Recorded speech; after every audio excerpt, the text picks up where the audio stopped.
Hello friends, good morning, જય માતાજી, જય શ્રી કૃષ્ણ. કેમ છો? તો આઈ હોપ તમે મજામાં જ હશો અને અમે પણ મજામાં છીએ. તો જો આજે આપણે જઈ રહ્યા છીએ પાછા હોસ્પિટલ, કેમ કે હજુ તબિયતમાં સુધારો થોડો તો આવે છે, પણ વીકનેસ જેવું છે.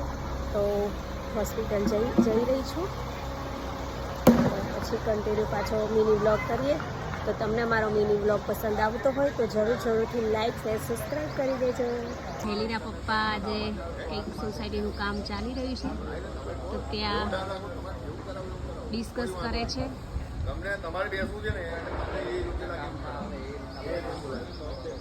વાદળા બહુ સ્કાય મસ્ત લાગે છે અને અહીંયા સોસાયટીના છોકરાઓ બધા સવારમાં અત્યારે વેકેશન છે એટલે મેચ રમી રહ્યા છે.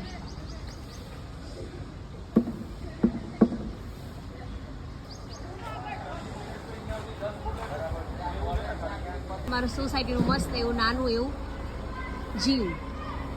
તો આપણે વિચારી રહ્યા છીએ કે હવે આજ સાંજથી આપણે જીમ જોઈન કરવાના છીએ. મસ્ત નાનું ગાર્ડન છે, સરસ જીમની આગળ, અને સારું એવું છે બધું. આમ બહાર જવાની જરૂર ના પડે ક્યારેય, તમારા સોસાયટીમાં રહીને જ કરી શકો છો.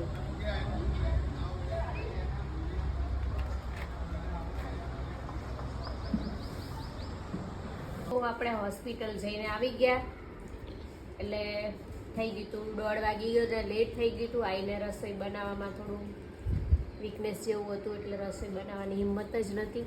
એટલે આપણે મારુતિની અંદરમાંથી સેવ ટામેટાનું શાક, રોટલી રેડીમેડ લઈ આવ્યા અને પાપડ ઘરે શેક્યા. તો હવે આપણે ફાઇનલી જમવા બેસી ગયા છીએ. તો ચલો મળીએ, જમી લઈએ. અને હા, અમારો ફૂલ વિડીયો જોવાનું ચૂકતા નહીં, અચૂકથી જોજો, બહુ મજા આવશે. વિડીયોને લાઈક શેર સબસ્ક્રાઈબ કરી દેજો. જો હેલી બેન પણ બીમાર છે, એ પી જમવા બેસી ગયા છે. એમને આજે સેવ ટામેટાનું શાક ખાવાની ઈચ્છા થઈ હતી, અને એ પણ બહારનું, ઘરનું નહીં. કેમ કે મને બહારનું વધારે સેવ ટામેટાનું શાક હોટલનું. હા, એટલે આવે બી લેટ થઈ ગયું તો આજે પછી. ઘણા લોકો કહેશે બીમાર છે ને બહારનું ખાવ છો, પછી એવું ના કે આપણા વ્યુઅર્સ. પણ હવે શું કરીએ, કોઈનાથી થતું જ નથી. તો હું ને મમ્મી બંને બીમાર છીએ. તો જો આપણે જમી લઈએ, ચાલો.